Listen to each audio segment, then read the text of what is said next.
जय हिंद दोस्तों। स्वागत है आपका हमारे यूट्यूब चैनल 92 एजू पर। तो आज हम बात करेंगे केशिकत्व के बारे में। हमारा आज का टॉपिक है केशिकत्व। कि केशिकत्व, जब हम केशिकत्व का मतलब क्या होता है कि जब हमारे पास कोई लिक्विड है, हमारे पास मान लो पानी है, तो इसमें ऊपर की ओर जब हम पतली सी बिल्कुल केश नली डुबोते हैं इसमें, तो पानी इसमें ऊपर की ओर चढ़ता भर जाता है, यहाँ तक जहाँ तक भी भर जाता हो इसमें पानी ऊपर की ओर भर जाता है। अब ऐसा क्यों होता है, आज हम इस चीज़ के बारे में बात करेंगे। तो इसे समझने के लिए सबसे पहले हम जानेंगे स्पर्श कोण के बारे में। सबसे पहले केशिकत्व के पहले हम पढ़ेंगे स्पर्श कोण, एंगल ऑफ कॉन्टैक्ट। तो स्पर्श स्पर्श कोण देखो होता क्या है। नॉर्मली जब हम ग्लास में पानी भरते हैं या फिर किसी भी बर्तन में पानी भरते हैं, तो पानी जब भरते हैं तो ऊपर की सतह जो होती है वो हमारी वक्राकार हो जाती है। ऊपर की सतह वक्राकार हो जाती है, मतलब इस प्रकार से आप अपने घरों में भी करके देख सकते हैं। पानी किनारों पर हल्का ऊपर की ओर चढ़ जाता है। ऐसा क्यों होता है? क्योंकि ससंजक बल अधिक होते हैं, आसंजक बल अधिक होते हैं। क्योंकि ससंजक बल पानी पानी में होता है, पानी पानी के ससंजक बल टूट जाते हैं, जो हमने पहले वीडियो में बताया था। और आसंजक बल इन दोनों गिलास और पानी के बीच लगने लगते हैं, जिसकी वजह से पानी किनारों की ओर ऊपर की ओर हल्का सा उठ जाता है। इसके लिए हम एक अलग से चित्र बना लेंगे इसे अच्छे से समझने के लिए। यहाँ पर हमने दो चीज़ें ली हैं। तो वो जो ग्लास में हमने पानी भरा था उसकी एक साइड हमने ली है। अब इसे हटाओ, पहले इसे समझो अच्छे से। स्पर्श कोण हमारा होता है, स्पर्श रेखा जो हमारा वक्र होता है उसकी स्पर्श रेखा खींची जाए। वक्र और स्पर्श रेखा, और जिस सतह से टच हो रहा है पानी उस सतह के बीच में स्पर्श रेखा खींची जाए, तो जो सतह होती है उस सतह और स्पर्श रेखा के बीच में जो कोण बनता है उसे कहते हैं स्पर्श कोण। अभी कोण क्यों बनता है ये मैंने अभी आपको बता दिया, क्योंकि आसंजक बल अधिक होते हैं ससंजक बल की अपेक्षा। यहाँ पर इस प्रकार पारा में, क्योंकि पारा जो होता है पारा चिपकता नहीं है, इसीलिए पारे में ससंजक बल अधिक होते हैं, जिससे ये नीचे की ओर हो जाता है। जैसे अगर हम किसी स्लैब के ऊपर एक पानी की बूंद रखें तो पानी की बूंद हमारी ऐसे फैल जाएगी, इस प्रकार से फैल जाएगी। और जो पारा की होगी वो पारा हमारा इस प्रकार से ऐसे रखा रहेगा। ये होता है अंतर दोनों में, क्योंकि पारा चिपकता नहीं है, पारा चिपकता नहीं है कांच से, और पानी चिपक जाता है। तो यहाँ पर स्पर्श कोण हमारा ऐसा कुछ बनेगा, ये हो जाएगा। और यहाँ पर हमारा स्पर्श कोण इस प्रकार से बनेगा। इसलिए हमारा यहाँ पर स्पर्श कोण, अगर हम स्पर्श रेखा यहाँ पर खींचते हैं तो स्पर्श कोण ये बनेगा हमारा थीटा यहाँ पर। तो स्पर्श कोण का मान जो होता है वो अलग अलग पदार्थों के लिए अलग अलग होता है। जैसे पारे के लिए स्पर्श कोण अलग होता है, पानी और कांच के लिए, पानी लकड़ी के लिए, सबके लिए अलग अलग होता है स्पर्श कोण। अब स्पर्श कोण का मान कैसे, किस पर डिपेंड करता है? मान लो अगर स्पर्श कोण का मान 90 अंश हुआ, मतलब ये स्पर्श रेखा बिल्कुल सीधी रही। अगर 90 अंश हुआ तो फिर चांदी और पानी के लिए होता है स्पर्श कोण का मान 90 अंश, मतलब दोनों की सतह सेम रहेगी, नीचे बिल्कुल सेम रहेगी, ना ऊंचा होगा कहीं भी, मतलब इस प्रकार से ना होगा या फिर ना इस प्रकार से होगा। दोनों की सतह बिल्कुल सेम रहेगी, क्योंकि दोनों के बीच स्पर्श कोण का मान 90 अंश है। अब अगर स्पर्श कोण का मान 90 से कम हुआ, यहाँ पर देखो स्पर्श कोण का मान 90 से कम है, 90 ऐसा होता है, स्पर्श कोण का मान 90 से कम है, मतलब वो जो द्रव है उस सतह को गीला कर रहा है। मतलब जहां स्पर्श कोण का मान 90 अंश से कम होता है, अर्थात वह द्रव उस सतह को गीला करता है, वस्तु को गीला करता है। मतलब अगर हम इसमें केस नली डुबोएं, अगर स्पर्श कोण का मान 90 से कम है और उस द्रव में हम केस नली डुबोएं, तो उस केस नली में द्रव ऊपर की ओर चढ़ने लगेगा। स्पर्श कोण 90 से कम होने पर द्रव केश नली में ऊपर की ओर चढ़ता है। और यहाँ पर स्पर्श कोण का मान 90 से अधिक हो तो जो द्रव होता है वो वस्तु को गीला नहीं करता। और अगर इस स्थिति में हम केश नली को डुबोएं तो केश नली का तल नीचे की ओर उतर जाता है हल्का सा। और स्पर्श कोण का मान बेसिकली होता है 0 से 180 डिग्री के बीच में।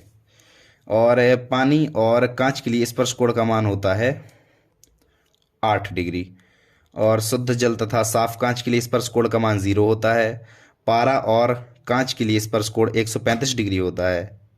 और चांदी तथा पानी के लिए स्पर्श कोण 90 डिग्री होता है। तो ये हुआ हमारा स्पर्श कोण का टॉपिक छोटा सा। अब इसके बाद अब हम शुरू करेंगे केशिकत्व। तो अब हमारा शुरू होता है केशिकत्व।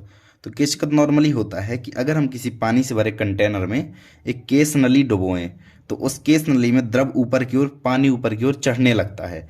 ऐसा क्यों होता है? देखो, सबसे पहले हमारे पास मान लो एक पानी का कंटेनर है, इसमें हमारे पानी भरा है।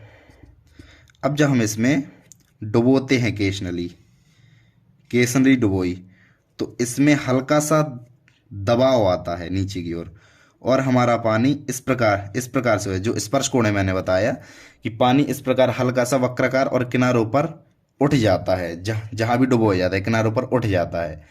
अब ये ऊपर कैसे उठता है पानी, देखो बाहर जो एटमॉस्फेयर प्रेशर होता है, बाहर का प्रेशर, इसे हम थोड़ी जूम इन में ले लेते हैं इस प्रकार से, 1 मिनट। तो ये मैंने इसे थोड़ी जूम इन में ले लिया है।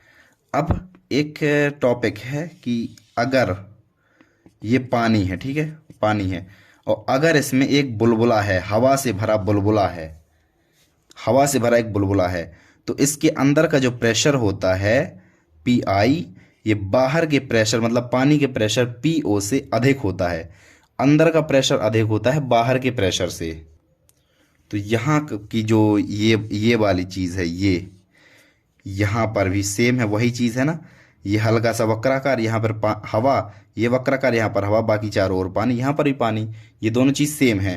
तो यहाँ का जो प्रेशर होगा हमारे यहाँ का पी ओ, जो कि कम होगा यहाँ के प्रेशर पी आई से, लेकिन इसके सरफेस में जो प्रेशर होगा वो तो पी आई ही होगा, वायुमंडलीय दाब पी आई, वही होगा ना। मतलब इसके अंदर का प्रेशर कम है और बाहर यहाँ का प्रेशर तो अधिक है, क्योंकि ये प्रेशर अधिक है इसलिए ये प्रेशर भी उतना ही है, सेम है। तो यहाँ का प्रेशर कम है, जिस वजह से जो पानी होता है ऐसे इस प्रकार से धक्का देने लगता है ऊपर की ओर। पानी ने ऊपर की ओर धक्का दिया, जिस वजह से केस नली हल्की हल्की ऊपर की ओर ऐसे भरती चली जाती है। अब एक कहाँ तक भरती है, इसके लिए फॉर्मूला कैसे हम डिराइव करेंगे, देखो।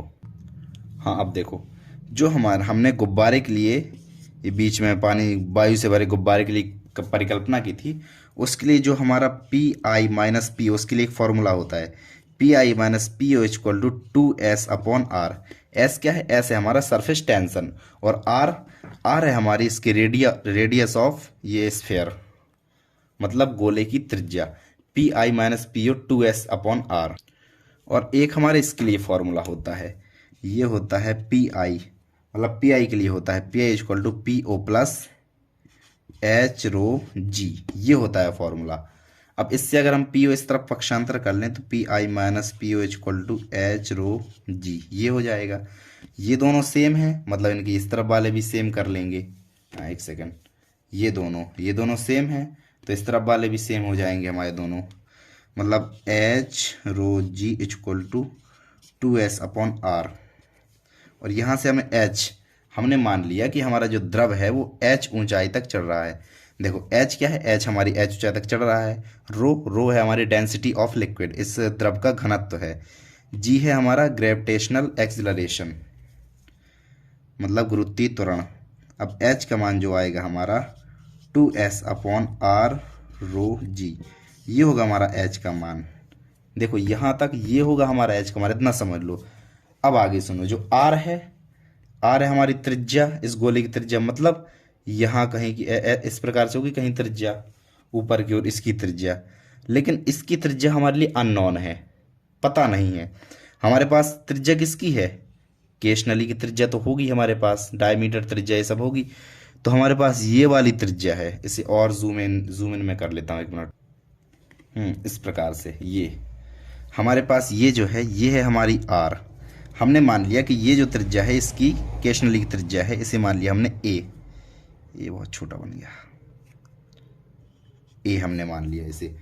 अब ये हमारा स्पर्श कोण, अभी मैंने अभी बताया है स्पर्श कोण, ये यहाँ पर हमने मान लिया स्पर्श कोण हमारा थीटा है।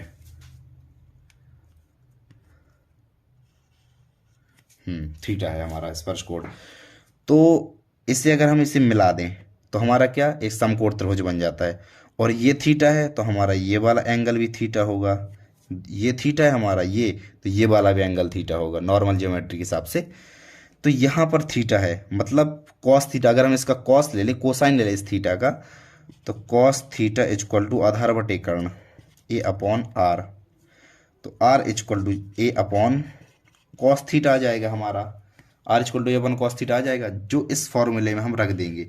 अगर हमें केस नली की त्रिज्या के रूप में चाहिए फॉर्मूला, तो तो 2s cos theta upon a row G, ये हो जाएगा हमारा मेन फॉर्मूला।